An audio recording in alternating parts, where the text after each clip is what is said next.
Hey, everybody. Welcome to Daniel Davis Deep Dive. We are hoping to get Andrei Martyanov, the Russian military expert, on with us today. We're having some challenges making the link up. Hopefully, we're going to be able to get him in during this show. But in the meantime, we're going to continue moving forward, and he'll join us as soon as we're able to make that happen. The title of today's show is that Russia seems poised for a major new offensive. As we're talking more and more about negotiated settlement, whether we're going to get a ceasefire, whether we're going to get something to end this at relatively good terms for Kyiv or not, all those things are still swirling in the mix. But in the process of this, now there seems to be getting more and more question about whether the Russians actually do want a negotiated end or not. You may recall, let's back up just a little bit. When Trump was elected, he had said that he was going to end the Ukraine-Russia war in a day. As soon as he got into office, he would get it done. And then once he got in, he's like, well, okay, maybe 100 days. And you may recall General Keith Kellogg, his emissary to try and end the war, said, yeah, we've said 100 days is our total. Okay, so obviously it's a lot more difficult. I don't know that he ever actually meant one day, but we always assumed that meant he was going to try and get it done really quickly. But then I think once he got into office and he realizes, okay, this is a lot more complex than I thought, now than 100 days, which is still pretty fast. You're talking about a negotiated end to a war. But now that we're getting close to that term, that time limit as well. I think April 30th is actually the 100th day of his administration. So the question is, where is this going? Now, you may recall, though Trump has been saying he was going to get the war negotiated over with from the beginning, you had especially Vladimir Putin and Sergei Lavrov, who both emphatically said several times in December and January that there would be no ceasefire, that there would be no pause or any kind of truce, as I think Sergei Lavrov used. There's only going to be negotiations. They said they absolutely wanted negotiations. They were eager to talk to Trump because they hadn't been able to talk to anybody else in the United States or much of the West throughout the course of this war, but that they're willing to have a negotiated settlement. But they're not going to do a truce, they said, because that would only advantage the Ukrainian side. And they said they've had a lot of bad experiences with the Minsk agreements, with the failed Istanbul talks in April 2022. They said, we're not going to go down that path again. So they have the military advantage, and so they were going to press that. But then when Trump came in and he actually talked to Vladimir Putin, he got him to agree to, okay, we'll discuss the possibilities of a ceasefire. But you may recall that Putin put a lot of conditions on that, nuances, as he called them. They were much more than nuances, but basically some major gives would have to be required on the Ukraine side and on the Western side before they would agree to even a temporary and a partial ceasefire. At least but with Secretary of State Marco Rubio, with Steve Witkoff and a number of other interlocutors, and Trump himself, the United States was able to get Russia to say, all right, we'll consider a full ceasefire, but first we'll actually look at having a very limited ceasefire, one in the Black Sea, and then another one on energy infrastructure. That has never been, neither one of those have been fully implemented. Actually, I'm not sure they've been implemented at all. There's lots of disputes between what the Ukraine side claims is on or off limits, what the Russian side claims is on or off limits. And in fact, you've had both sides accuse the other of, we're keeping it, but the other side isn't. And yet there's evidence that neither side is keeping it. It's pretty clear that is. So the real question that we need to get into, first of all, does Russia actually want a ceasefire of any kind at all? And I think the more you get into it and the further we get along without any agreement on this, and by the way, it's clear that the Ukraine side doesn't want a ceasefire either. Volodymyr Zelensky had to be pulled kicking and screaming to get even a verbal agreement that he would agree to seek a full ceasefire. You may recall that came after some very tense negotiations with the United States in Saudi Arabia. And going into that meeting, Zelensky had said, we're only interested in the kind of ceasefire we want, which is a ceasefire in the air and on the sea, because that would benefit them. It would disadvantage Russia. Russia said, no, we're not doing that. In fact, the United States said, I need you, Ukraine, to agree that you're going to seek a full 30-day ceasefire across the board. And so Zelensky said, okay, fine, we'll do that, because he really didn't have much of a choice. That's what the U.S. said they wanted. That's what we ended up coming out with verbally. But then you see that Zelensky, all the time we've been covering this since, has done everything he can to poo-poo on the deal, to say, oh, Russia's violating it left and right. And almost every day he makes some other video claiming that Russians are doing this and that, totally silent on all the things that the Ukraine side is doing in some major ways to violate it, which, of course, if you're the senior partner in this, the Russian side that has the power, they're not going to be very incentive to move towards the ceasefire if they see that the junior partner continues to violate it. They're naturally going to do more because they have more capacity on that. And I think that when you start to looking at these things all together, it's becoming more and more apparent to me that neither the Russians nor the Ukrainian side, for very different reasons, want a ceasefire. Now, I think that the Russians do want to end the war. So I think that they are very sincere about wanting a negotiated settlement, as long as that negotiated settlement, and this was reiterated on Russian media earlier today that I saw, as long as all of their details and all of their conditions are met, then they'll have a negotiated ceasefire. But evidence is starting to pile up that in the event that negotiations don't work, they will solve their problem militarily.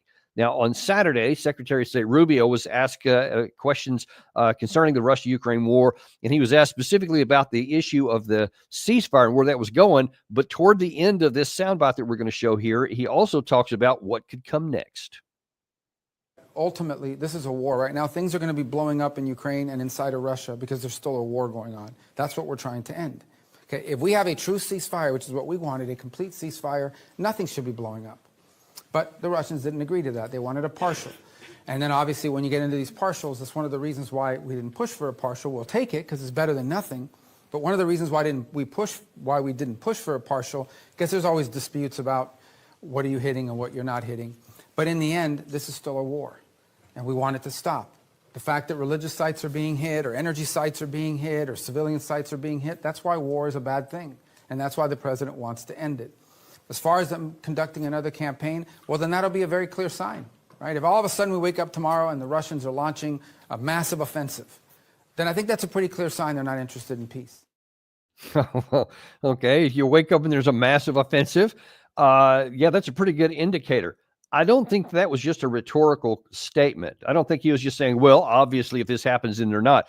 I think that's more a statement of, we're seeing evidence build up, and we've continued to see evidence, even at the level that we can see of the open source information, whether that's the news media on both the U.S. Or the Western and the Russian side, Telegram channels, social media, et cetera. Some of these services like Military Summary Channel, which publish stuff that used to only be seen in top secret security vaults, now are evident and visible because of civilian capabilities and drones and videos and all that kind of stuff.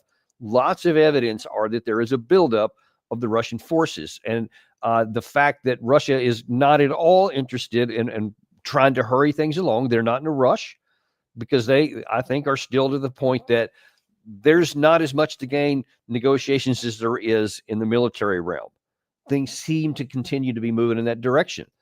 And NATO Secretary Mark Rutte also seems to be not willing to acknowledge the reality, although he kind of does. Now, in this clip I'm about to show you over the weekend, also, he was asked on CBS News Face the Nation regarding that soundbite from Rubio I just mentioned there, where he says, well, this is a temporary partial ceasefire is probably the best that we're going to get. I think the statement he used was better than nothing, this ceasefire. So he was asked, Mark Rutte was, Rubio said this is better than nothing, but they're not getting a lot. She said, does this mean that Russia is calling the shots when it comes to negotiations?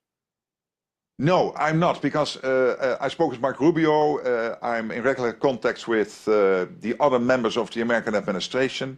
I think you guys are really trying step by step to get to a situation where this war can end. But of course, the Russians also have to dance the tango. And at this moment, they don't seem to do so. And then it will be difficult. But the fact that you guys are trying, that the American administration, with all the power you can project on the world stage, you are trying this because we know that the front line was moving in the wrong direction. We know that this war was moving in the wrong direction. This was not going to end well, and already so many people were dying. So I really commend the American effort. Okay, so to reinforce, the specific question that he was asked was, is Putin calling the shots when it comes to negotiations? And he never answered the question. Oh, well, he did emphatically start off and say, no, I don't think that's the case. But then everything else he said there made it sound like that is the case. And in fact, he didn't even address who's calling the shots. He literally didn't even answer the question. This guy is a consummate politician, which means he will answer the question that he wants to answer regardless of the question asked. And that's what happened right here. But he did say a couple of other curious things. He says, first of all, well, look, these negotiated settlements, it takes two to tango. The Russians have to dance to the tango too. Well, they don't. They don't have to dance to any tango. Russia has the dominant position on the battlefield. They have the dominant position tactically, operationally, strategic, economically, industrially, every category that matters in war, they've got it. So they don't have to. That's the reason why they're not in a hurry. That's the reason why Vladimir Putin, which was reiterated again on Russian media today, that he initially said there wouldn't be a ceasefire. I think probably that's still the case. I think that it was always the case. I think that even though he said that, all right, we'll consider this, and they have been very careful in how they phrased that, we are willing to consider a full ceasefire as long as, and then they keep having these as long as details, which are almost impossible for the Ukraine side to agree to. And so far, that's been accurate because it's not only that the U.S. hadn't agreed to it, Ukraine hadn't agreed to it. Because I think my opinion is that Russia recognizes that Zelensky is no longer a rational actor and cannot see the truth and the reality on the ground. And so I think they're counting on him not agreeing to the terms that they laid out. If he did, then it would have put Russia in a difficult position. Now they would have had to actually take the consideration of a ceasefire and maybe have a negotiated settlement that's not their maximalist positions. But I think that they have calculated that the Ukraine side is not going to be willing to do that. And then you see the U.S. side. Obviously, Trump wants to get this thing negotiated, but he doesn't want to do it in a way that makes him look weak, that makes it look like he's literally handing everything over to the Russian side. That's inherent in the question that Mark Rutte was asked by U.S. media over the weekend. Is Russia calling the shots? Now, if Donald Trump just says, okay, fine, whatever you guys want, we'll just do it, we'll agree to it, we'll get it off the table. Then, of course, he's going to come under lots of pressure and accusations that he literally folded to the Russian side. Now, I think that that's going to happen no matter what. Even if he came up with a plausibly good deal for the Ukraine, best under these bad conditions, which, by the way, there's no good outcome for Ukraine. That doesn't exist. But there is a less odious version that could be if some skilled negotiators were trying to make some things happen. Now, it doesn't appear that even that is having any results so far. So I think that Trump is going to end up getting to the position to where he's not able to just say yes. And I think then this comment by Rubio over the weekend is an indicator that this is where Trump is getting to in his mind when he specifically mentioned, now, if we wake up and there's this big offensive on the Russian side, then that's going to indicate they don't want peace. What he didn't say in the rest of that clip was that, and if they do, then that means we're going to take these other bad actions. He just said, well, then that means they don't want peace. So I think that the Trump administration is starting to signal that they're getting to the place right now where if they can't get the Ukraine side to agree to what they want, or that the Trump administration can't find a plausible negotiated path that Russia could accept that won't make Trump look bad, that they may be willing to just let events take their course on the battlefield. One of the other things that Mark Rutte, in that clip I just showed you there, that he said, we have to acknowledge that the front line is moving in the wrong direction. Okay, that's some progress, because up to this point, they seem to have gone out of their way not to admit the self-evident, obvious, that there are things going in the wrong direction. So he says that wasn't going to end well. That's what Rutte just said. Moving in the wrong direction and left alone, things aren't going to end well. That's accurate. But then you get to the point that because that is the reality, that the other side doesn't have to, quote, dance to your tango music. They're going to tell you what the tango music is, and you get to choose whether you're going to go with it or whether you're not. Because the way things are shaping up, that the Russians are presenting the West with an option that you can dance to our tango music, which is these odious and onerous negotiated end, which means all of the territory of the four oblasts, the withdrawal of the Ukraine military out of areas they currently control, the surrender of a lot of their military so that they become demilitarized and only have 85,000 troops. They currently have somewhere between 700,000 and 800,000, and that there has to be new elections so that there's somebody besides Zelensky, or even if Zelensky, but there has to be somebody elected president to sign the deal.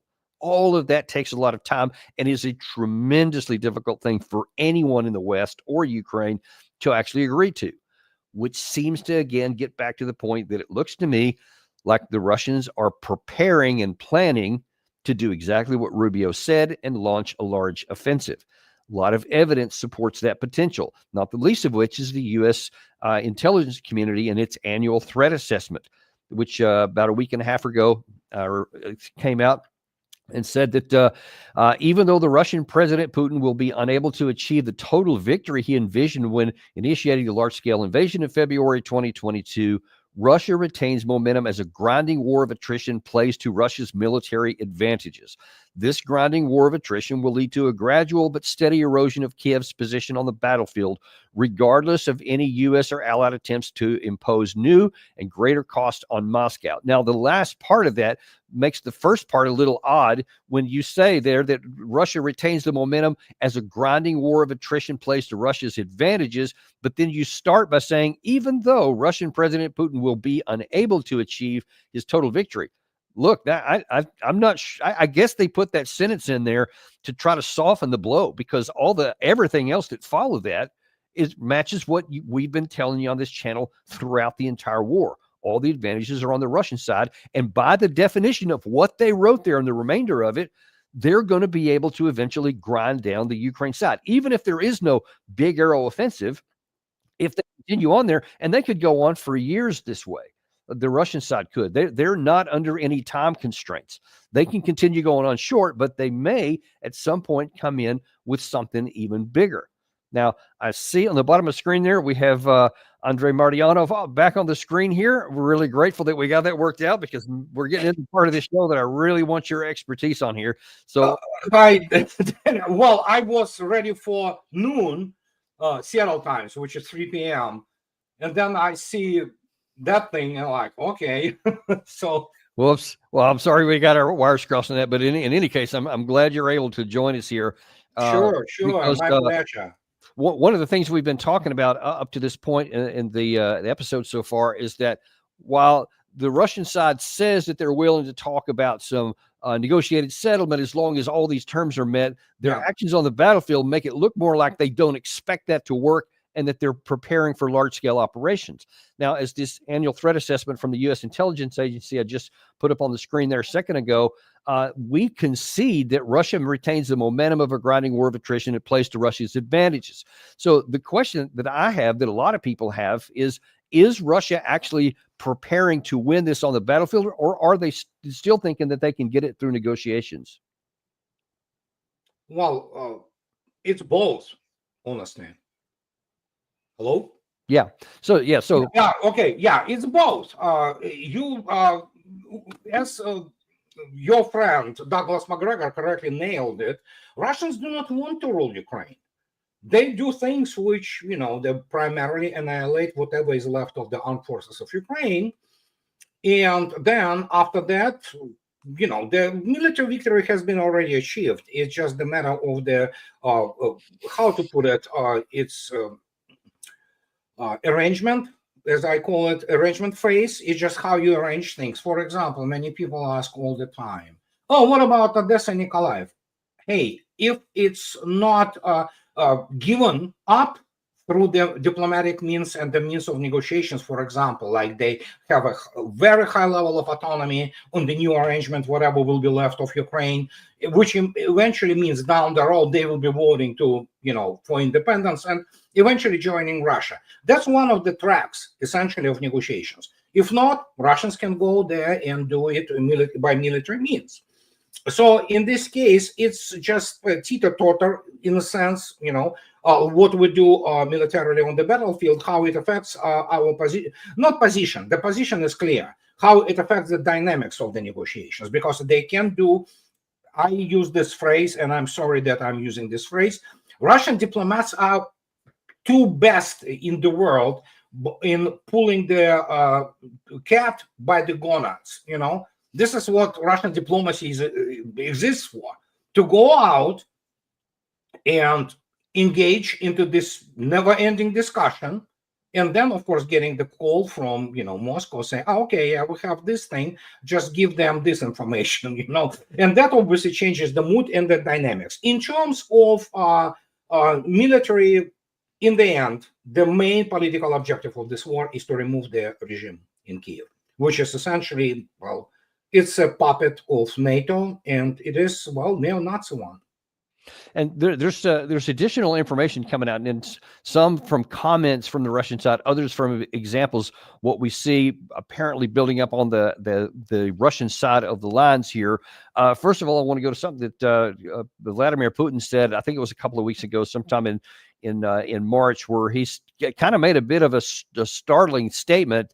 That he said that Zelensky's removal is one thing, but then they want to finish off the Ukraine troops, which didn't sound very diplomatic, or that's where he was putting his onus. Is this just Putin trying to put pressure for diplomatic, or is he actually stating, no, we may just finish this militarily?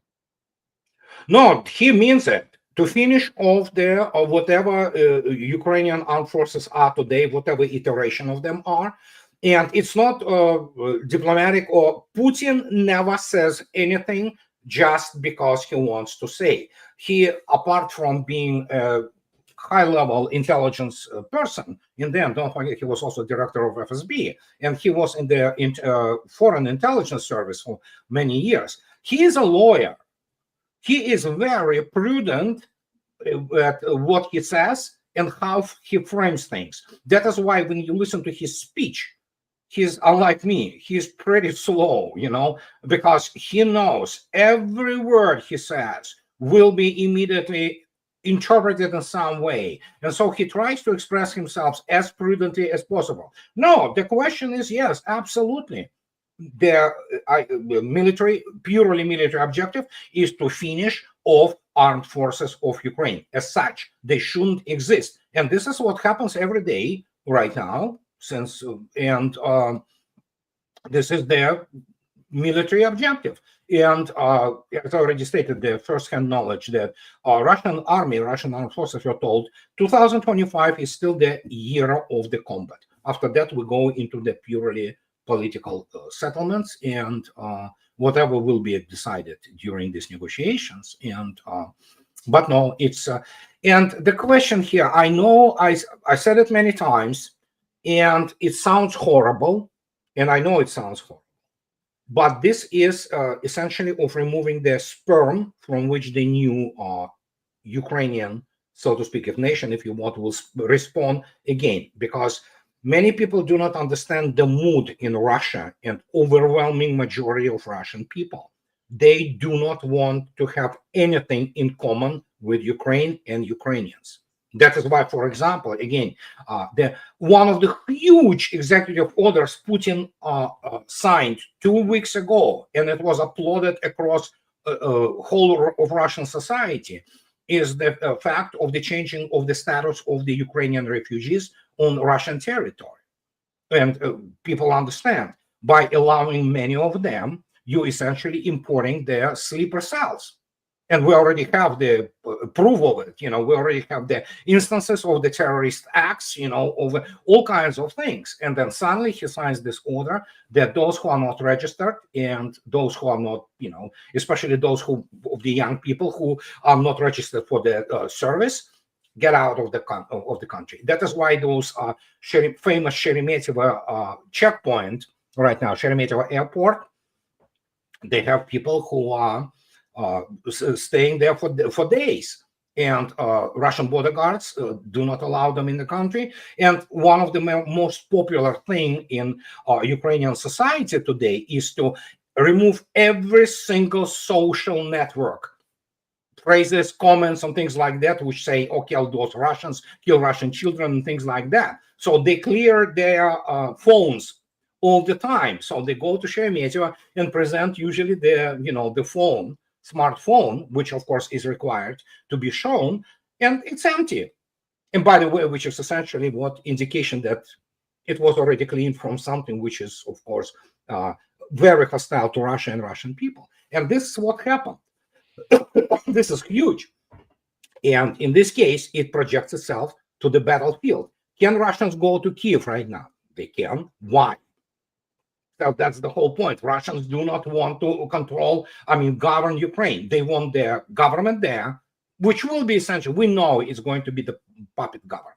We know that that's what's going to happen. There will be no people from current political elite which will be present there. And after that, whatever the political process will go, so if you can do it by political means, if you can do it by essentially saving lives of your own soldiers and saving lives of civilians, that's what the Russian way of doing things right now is. Now, in terms of the battlefield part and what that would mean, if they're not, you said if they're able to get it through diplomatic or political means, if not, and so far the answer has been not, because Zelensky has been not just the United States, but he's been dragging everybody's feet to not want to give in to single one of the requirements that Putin has listed for even the ceasefire, much less an end of war negotiated settlement. So that makes it look more and more like it's going to be military. Well, there has been some recent news out. Gary, if you can toss up that one about the two front word. This is a Russian media talking about something that the General Staff of Ukraine fears that the Russian armed forces will launch a simultaneous offensive in the Sumy and Zaporizhia directions. And I looked again at this morning at some of the tactical updates, and it does appear that at least right now in the Zaporizhia area, especially, that lots of actions are being taken behind the Ukrainian front lines that are symptomatic of what you would expect before there's a large-scale offensive. Previously, both Zelensky and other Western media has reported that there are large Russian buildup on the east beyond Zaporizhia and in the north around the Sumy area. So it looks like, at least on paper, that's something that could be in the offing. So first question that I have of you, how much time is Russia going to give to diplomacy or political outcome to achieve those objectives? Or when were they going to say, all right, that's it, it didn't work, now we're going to solve it militarily? Difficult to say, because obviously we know now that there are behind the scene, behind the curtain channels of communications. Now, Mr. Dmitriev, who is the envoy, but he's primarily economic issues, and he was talking to Mr. Witkov 2 days ago. He was in Washington, D.C. So who knows what kind of information flow between the Americans and Russians is. But what is important, that in Sumy, I spoke about it today in my video, which should be up shortly. If you take a look at Sumy, it's pretty much good progress there. The Russians are already deep into the Sumy Oblast, and they are nearing Yunakovka, and this is not far from Sumy, city of Sumy itself. And my gosh, I looked at the videos from Sumy, and all those, assembly areas and ammunition depots. It's just complete devastation they wrought on them, on the armed forces of Ukraine. So Sumy is already the axis of the major movement. And there was a very interesting update from the people who are running the operation there, that people in Sumy are waiting for Russians. And that means what? There were already FSB and GRU. Well, GU now is used to be GRU. People who were on the ground there, including inside the city of Sumy, and they took their proper polls. Obviously, they're undercover, but they know how to choose their and select the sample and what is the sample size. And they say Sumy are ready to, for the Russian army. And so then, right now, from the furthest point, which Russians are already in Sumy region today, from the this kind of angle of the border between Kursk region and Sumy is already more than 8 kilometers. They already took Basovka. They are going to Yunakovka. It's obvious. And the only road essentially is controlled, pretty much half of the road between Kursk and Sumy is controlled by Russian forces. So we already have that thing happening. And it's kind of, and as I stated 2 days or 3 days ago, I said, those smaller red arrows, which previously were there, they're becoming increasingly going from smaller to the mid-size arrows, red arrows.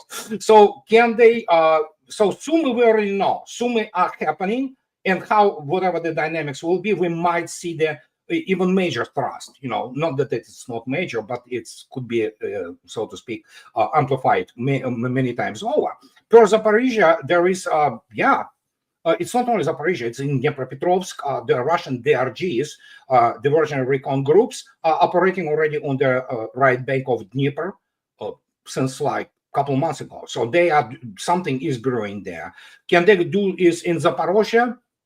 Possible, absolutely possible. So let me ask you something on that, because many of the critics who see some of these headlines, they just kind of roll their eyes and they said, "Oh, this is just a bunch of bluster on the Russian side," because they look at the map and they say, "Okay, it's taken now into the fourth year for Russia to go from 0 to where they are now, and it's whatever it is, 22% today."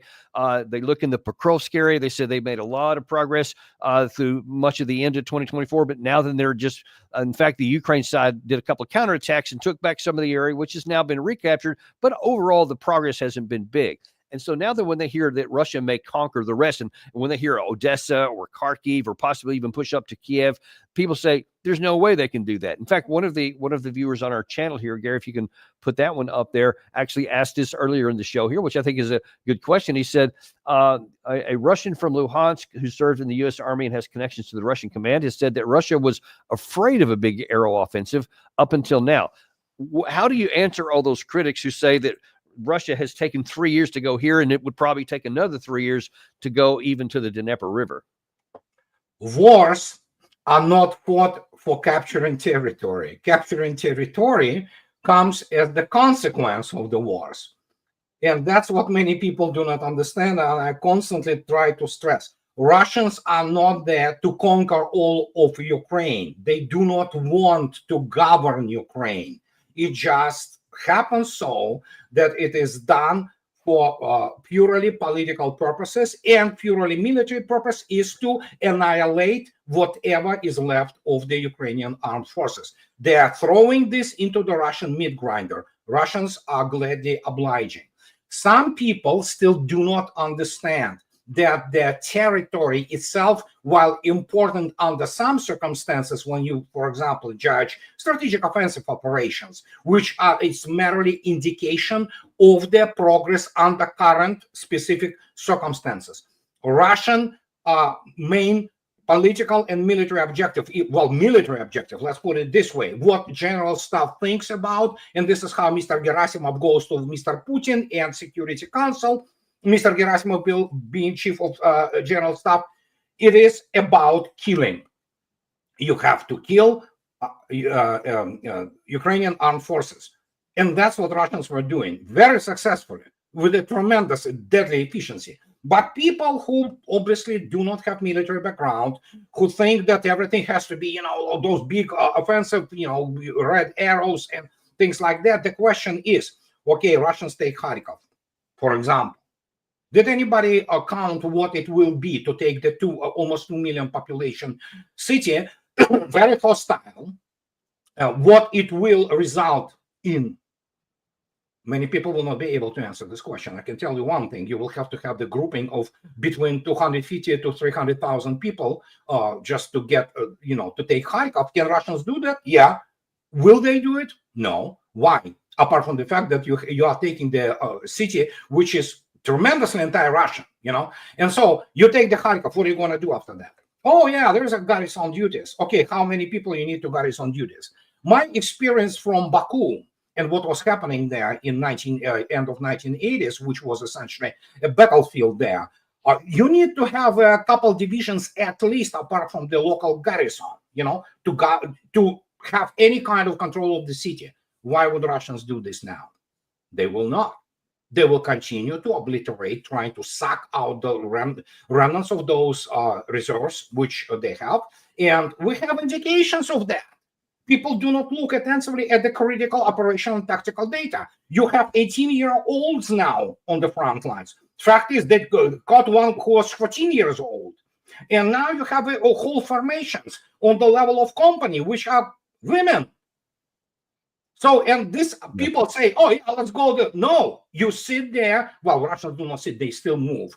But, and then there is one thing. For Vladimir Putin and, Putin administration, let's put it this way, and especially Russia's Security Council. These are the people who conduct, strategic planning on the political level, and these are the people who run the country, essentially. It's not necessary to do this because it maintains a low level of casualties for Russian army. It is low, unlike Mr. Kavoly, of course. He thinks that Russians lose like 700,000 a day. So, but it allows to maintain low level of casualties. It allows to maintain cohesion of Russian society, and it allows, moreover, not to turn Russia into the full-blown war economy. Anybody who comes out and says that, oh, Russian economy is on the war footing, I have a bridge to sell them. Those people have no clue what war footing is. The same as they still do not get it after 3+ years. Why it is not a war, but special military operation. They do not understand the strategic difference, because God forbids if Russian army comes with war. There will be nothing left of Ukraine, okay? And Mr. Zelensky wouldn't exist, together with all his curators and SAS, guards who guard him. And when you explain this to people, that yes, this is a slow process, but it is effective and it's very efficient. And when you look attentively now at the numbers, do they even have an understanding that Ukraine started this whole thing in 2022 when Russia had to respond with special military operation? The population was around 40 million people. Right now, by different estimates, even Vladimir Putin says that. Even Mr. Medvedev say that, and they don't say those things lightly, is that probably population now around 19 to 20 million people. Twice. Ukraine lost half of its population just in the last 3 years as refugees. Europe is filled with them. My state of Washington, I remember last year we were going through the, going to the Yellowstone, and we stopped at the, there is such German village in Leavenworth called, it's Scandinavian and German, it's famous village. Instead of Washington, we stopped there and stayed there to eat sausages and things like that. Ukrainians everywhere. It's unbelievable. It's like they're literally everywhere, And so people do not understand that. They still have no grasp of this. This is a huge geopolitical event of the historical significance. And they still wait for some reason. They want to see this, Hollywood picture of the Hollywood picture is there. Many of those videos will not be allowed, and they are not allowed on the YouTube. If they want to see what Kursk area looks like, they killed there 72,000 people. They killed the whole combined arms army there. Many people still do not understand. They went in there and they lost their combined, massively powerful combined arms army. Their fields on Kursk right now, it's like from the other planet. Catastrophic, all littered with bodies and burned equipment. And Russians just obliged. Okay, you want to. So there's the concern is that could spread elsewhere. Now, on the one hand, there's people who, as I mentioned a minute ago, on the West say, well, Russia can't go any further than there is here. But there are others in the West that are actually worried about a lot more than that. And for some commentators coming out of Russia, there's reason for them to be afraid.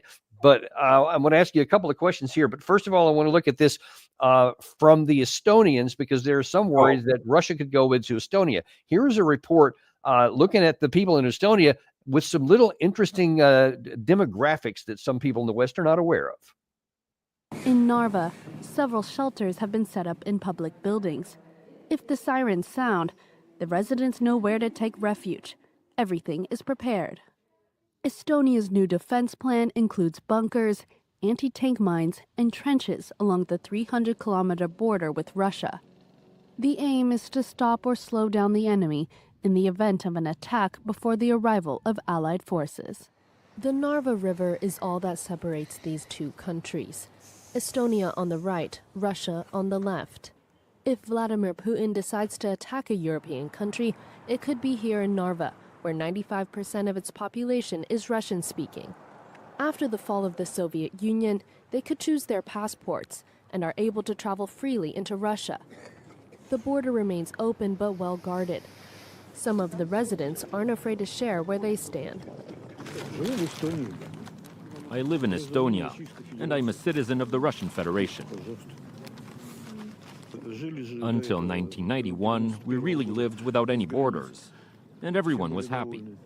Putin? Of course I support him. It's a no-brainer. So now then you're talking about potentially not just a bordering country, but a NATO country that has Article 5, et cetera. First of all, let me just ask you, is that a legitimate potential that the Russian army could take Estonia? Why? Why? It's France 24. French do not have normal media, same as UK. They are paranoid peddlers. Many of them are war criminals who have been actually pushing for the wider war.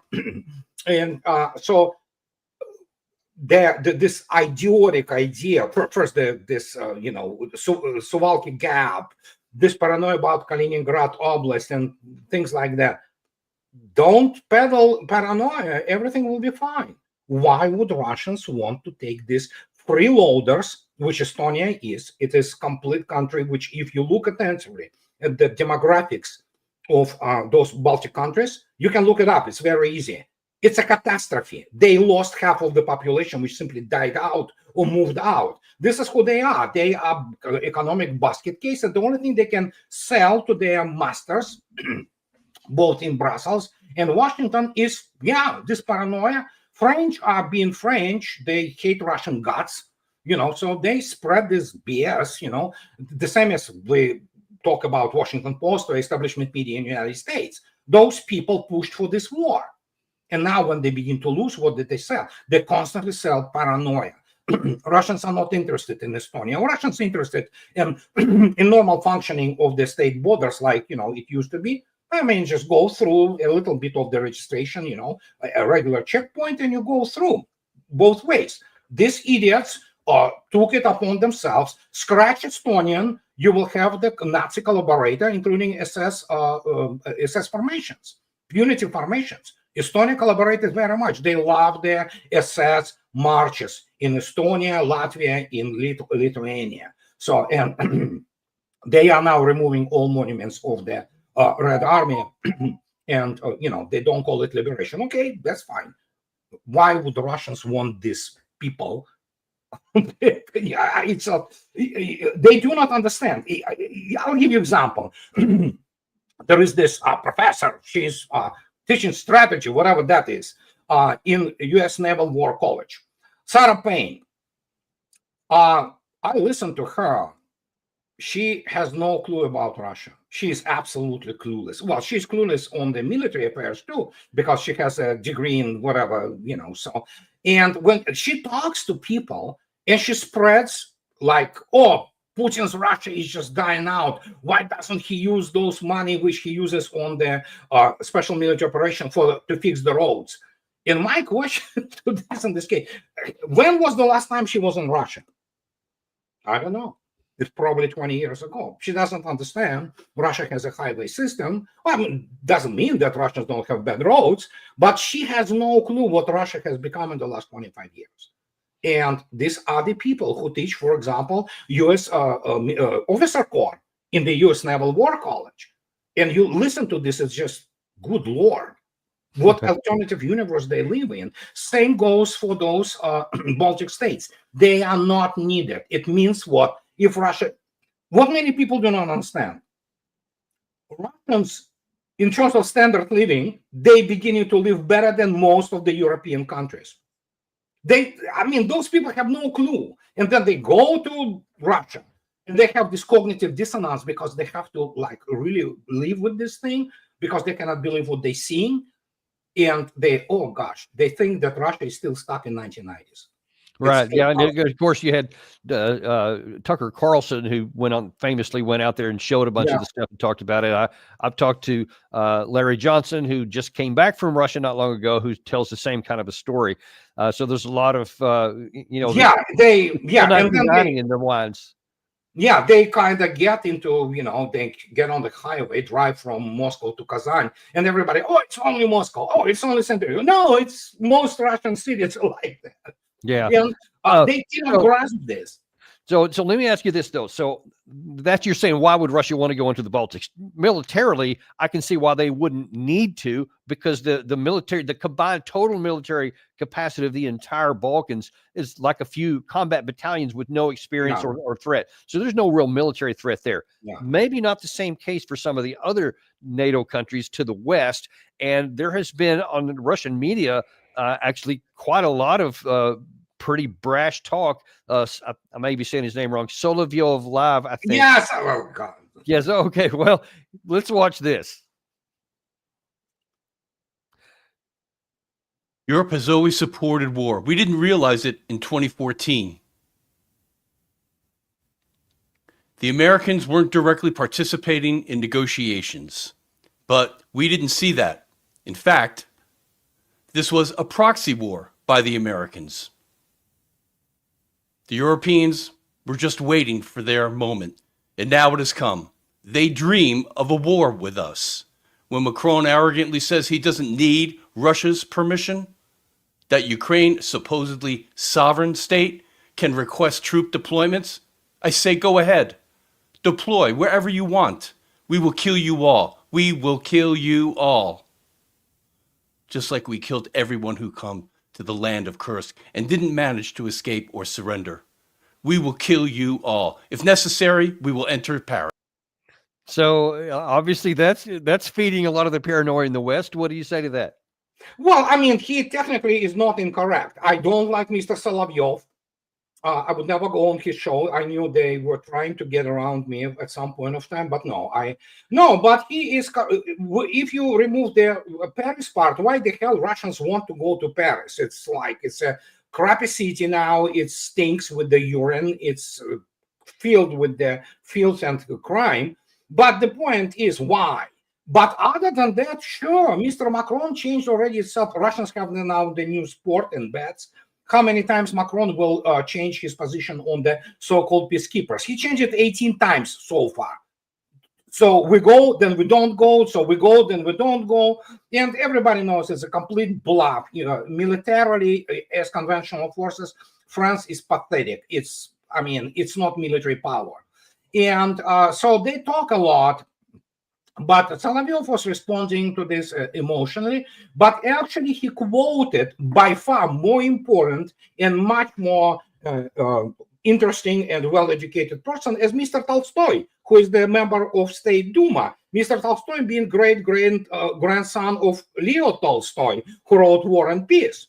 And he told correctly to these French morons who populate their media about couple months ago, that some guy from whatever the France also 24 get in the French for some reason think that they're so irresistible people, and Mr. Tolstoy told them just openly, bring your peacekeepers, we'll kill them all. But yes, that's what Russia will do. But obviously Russians are not going to Paris. Why? For what purpose? And Mr. Solovyov probably was using this as a hyperbole. So, but the point is, no, Russians are not going to Paris. If Russia needs to really send a message, there are plenty of the intermediate range missiles which Russians can send with the, messages to Mr. Macron. And so, this is the whole point. So people still think in those terms of the 1812 or 1814 or even World War II. No, the war changed. You don't have to go in capture. You just kill them. That's why Russians can easily kill Zelensky. The Russians can easily kill the whole thing, including the Rada. Why? You don't want to do this, aggressive, Russians. No, let's prolong the agony for these guys and see what they do. But Russia has all technical means to turn Europe into the parking lot. And so on that point, you mentioned earlier in this episode that Russia, it's not just wordsmithing when they say a special military operation as opposed to a war, because those have physical meanings changing in the economy or whatever. Right now, they're in the special military operations zone, and they have enough capacity. And already with artillery shells, they're vastly outproducing the United States. Military drones, certainly missiles of various kinds, completely outpacing everybody else. But if Russia went to a full mobilization, a war mobilization, because they felt a threat from NATO, how long would it take them to do that? And would that give Russia the capacity to actually roll west if they needed to? Yeah, you have immediate mobilization pool, immediate, not volunteers, but immediate mobilization pool of 2.5 million people. Russia can fully put them under the bayonets, furbish them, feed them, uniform them, train them. So it will take probably, depending on how you want to spread your, so to speak, mobilization potential. Probably some already have been in rotation and already went to the civilian life. And so you will immediately draft those people because their combat preparation, developing of the combat cohesion of the formations, things like that will be much shorter. They are already prepared, basically professional pool. The rest of it will be, getting trained and basically put together as the military formation. So you will have immediately probably the army of the 3.5 million. So and then for the economy and their defense industrial base, how long would it take to get fully ramped up? Yeah, then we are looking at something, astonishing in terms of the scale, because many things will be nationalized immediately. Russia already has a lot of nationalized, basically industrial plant, so to speak, in companies which are strategic in nature. And yes, the war also tells you, as I already stated, war is a completely different set of the operational strategic documents. You obviously need to pull up the, like manuals and things like that. Russians also fight with manuals as Americans, but there are different manuals, but of course, you need to put out. And suddenly you have different ratios of the civilian casualties allowed. You have different ratios of your own casualties to be taken in. Everything changes, including considering the mobilizational potential, which becomes kinetic essentially, and then you have the industry getting really in the military production. And once that happens, so that makes a lot of sense to me. And that's something that no one in the West has talked about that I've seen at all. That the calculations change and the ratios with acceptable losses would change, et cetera, on the both sides. But so just pick a number. 6 months before, if Russia needed to, they could be at that level, industrialized as well as the manpower. Okay. Now let me ask you, as an analyst, how long would it take the West to match that level of comparatives if they calculated that a conventional war was necessary? Years. And I'm talking about, even if it's even possible, probably 5-6 years at least, but they're not going to match it, because here is the other part which many people do not understand. European part of NATO, their military, technologically, they lag behind Russia, not by generation. 2 generations of the military technology. Table of Organization and Equipment, TOE. This is who they are. They have no serious air defense. They have no serious air forces. They have no serious command and control structure. They don't have, remove United States, what do you have? You have 3 SCO satellites by France. This is a joke. They lose completely, practically, early warning and a real battlefield, real-time ISR. It's all United States. Remove United States from this, then they will never match it to start with. Will the United States go and defend them? No, I don't think so. So we have a complete reshaping of the potential battlefield. But the problem, as I already stated, why the hell Russians need to go there? They have nothing to gain from Europe. That's the thing. That's what many people do not understand. Russians want to be left alone. And those people who do not understand them, let's get those guys from DIA, the Defense Intelligence Agency, Pentagon, all those, generals, go visit Russia and see for yourself why Russians would go and take on themselves some crack holes in Europe and then support them, feed them, like Russians did with their, obviously, Berlin and Germany after defeat in 1945. Many people do not understand why Russians were starving, essentially, in Soviet Union. The already occupied Berlin have been supported by, you can see so many videos and, of that. Red Army was feeding Berliners and was feeding the other cities in defeated Germany. So, and the question is why? There's no reason. Yeah, it would be almost all cost and no benefit for Yeah. Russia. So in the last few minutes we got here, that's what could happen if everybody got stupid. We wanted a new level. Of course, obviously, if you go there, then the risk of nuclear escalation would just go off the charts. So nobody should even think about that. Yeah. But so since Russia knows all those things, there's few on the West do, but everything you just said here has to be common knowledge among the Russian military and political elite, Yeah. at least. So then the question comes in now, then the situation here. Russia wants to keep it at a special military operation level. They don't want to go to general war level. And they don't want to, and correct me if I'm wrong here, but my assessment is that Russia does not want to have a negotiated settlement that leaves a Ukraine army intact, that leaves the Zelensky regime intact, etc. Yeah. So if they don't get that in negotiations, then the military option is left. In your estimate, how long might it take them to get to the point to where the Ukraine military literally collapses? I mean, we talking 6 months, 9 months, a year and a half? What do you think? Difficult to say. It obviously depends on what will be the push. Russians can do the push because Russia never actually lost the operational initiative. Operational initiative being the ability to actually conduct offensive operations on several operational axes. Russians always had this. It's just that now it's, I know they killed a lot of best troops, Ukrainian troops in Chasiv Yar. Now we have obviously Kursk, couple months, 2025 toll is already stated. First, knowledge. They know, officers in general staff and, those friends and all, they say 2025, most of it, first half at least, will be the combat, that will be the combat operations. So Russians will conduct the combat operations until through June. When will their evaporate to resist? Well, considering how they throw those people, that meat, essentially cannon fodder, at the meat grinder, they probably can endure another few months, 3-4 months, but they are already running out of the cannon fodder. They really do.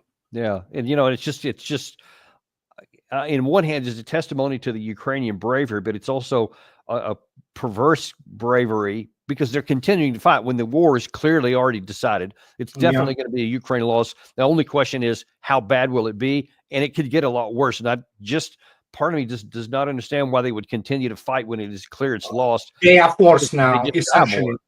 Yeah, they are forced now. They are really forced. If you look attentively at that's a car. Even the uber-liberal, U.S. aid-financed Russian opposition, they're not opposition, they're assets, media like Medusa, they publish now what essentially happening. It's concentration camp. You cannot go out on the street if you are a man. You will be immediately taken in, no questions asked. You will be packed. There are so many videos demonstrating this. Yeah, that's what they are. Then they pump them with the drugs. They are, Ukrainian army today is drugged. They have the barrier troops, especially foreign advisors, quote unquote, are excellent as barrier troops. They shoot them when they try to retreat, and they shoot them when they try to go and surrender. So, and how many have been killed like this? We don't even know what is happening in terms of the casualties and tactical and operational rear. We know the numbers are massive. And so, they commit national suicide.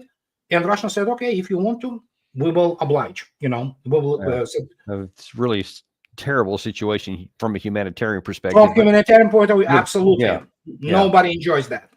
But listen, we nevertheless really appreciate your expertise here today and letting us know all of this stuff. It's been a fabulous episode, and I really appreciate you coming on. My pleasure. Anytime. And to those who want to get more of Martyanov here, go to his website. It's Smoothie X 12, is it? Yeah, Smoothie X12. And I already spoke about the story behind this moniker. It has nothing to do with you know what. So I take $2.99 a minute. So all right, we'll go there if you want more, because it's there, and we go there sometimes as well. So thank you very much for coming on. We look forward to seeing you back again. My pleasure, Danny. Anytime. My pleasure. And we thank you guys very much, too. Be sure to join us either 3:30 or 4 o'clock this afternoon. There's a meeting with Netanyahu and Trump at the White House, and we'll bring you all the breaking news on that as soon as it breaks. Thank you very much, and we'll look forward to seeing you this afternoon on Daniel Davis Deep Dive.